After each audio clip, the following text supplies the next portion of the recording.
ডাস্টবিনে কাগজ প্লাস্টিক কুড়ানো এই ব্যক্তির নাম শাহিন। ঘরবাড়ি সবই ছিল তার, কিন্তু বাবা মারা যাওয়ার পর সঙ্গে সঙ্গে মাথা গোজার বাবার পৈতৃক ভিটেমাটি থেকে উচ্ছেদ করা হয় তাকে। এলাকার প্রভাবশালী জোর করে দখল করে নিয়েছে তার শেষ সম্বলটুকু। কিছু ছিল তার মারা যাওয়ার পরে পাইছিলাম, কিন্তু আমরা দখল করতে পারি নাই। মানুষের বুক দখল করে খায় বিদেশি প্যাটিরা।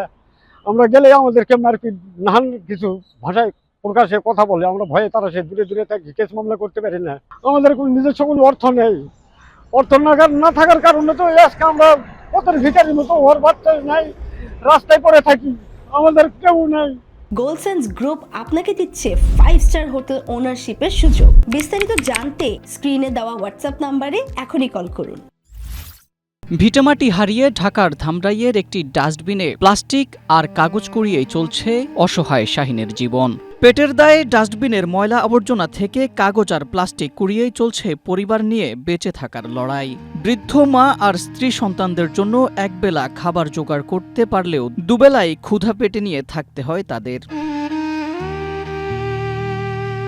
নওগাঁর সদর উপজেলার সুলতানপুর গ্রামের মেহেরালের ছেলে শাহিন। তার অভিযোগ, তার বাবা মারা যাওয়ার পর গ্রামের প্রভাবশালী শহীদুল ও রফিকুল তাদের পৈতৃক জমি অবৈধভাবে দখল করে নেয়। গরিব ও সহায় সম্বলহীন হওয়ায় স্থানীয় সালিশেও ন্যায় বিচার পাননি তিনি, আর টাকার অভাবে যেতে পারেননি আদালতেও। রফিকুল, জুয়েল মোল্লা, ওনারাও কি ওই একই গ্রামের বাসিন্দা? আমার তারা ভাই তাদের কাছে সম্পত্তি রয়েছে, আমার ভাই রাস্তার কাছেই রয়েছে। মহিলার কাজ এটা আমি করছি বেশ মোটামুটি আপনার বছর দেড়েক ধরে। আরে মাঝে মাঝে কাজ কাম করি, কাজ কাম না থাকার সত্ত্বেও এদিকে হয়তো আসছি এই পর্যন্ত আর কি। ছেলে মেয়ে কয়জন? আমার 2 ছেলে 1 মেয়ে। মা আমার বিধবা পড়ে রয়েছে, বয়স্ক লোক, কিছু করতে পারে না। মায়ের লড়াচড়া করতে পারে না। মায়েকে আমি কিছু খরচা তেমন দিতে পারি না, যতটুকু পারি এতটুকু দেই, কিন্তু যেহেতু আমার চলতে পারে না, আমি নিজেও চলতে পারি না। ময়লার স্তূপে কাজ করতে গিয়ে অসংখ্যবার হাত ও পায়ের বিভিন্ন জায়গায় কেটেছে তার। তবুও পেটের দায়ে রোগবালাই আর ইনফেকশনের ভয় নিয়ে প্রতিনিয়তই এ কাজ করে যাচ্ছেন তিনি। স্থানীয়রা বলছেন এ কাজ অত্যন্ত ঝুঁকিপূর্ণ। সহায় সম্বলহীন এই মানুষটিকে পুনর্বাসনের আওতায় আনা হলে খেয়ে পড়ে বাঁচতে পারবেন পরিবার নিয়ে। ময়লার স্তূপ থেকে বিভিন্ন ধরনের প্লাস্টিক এবং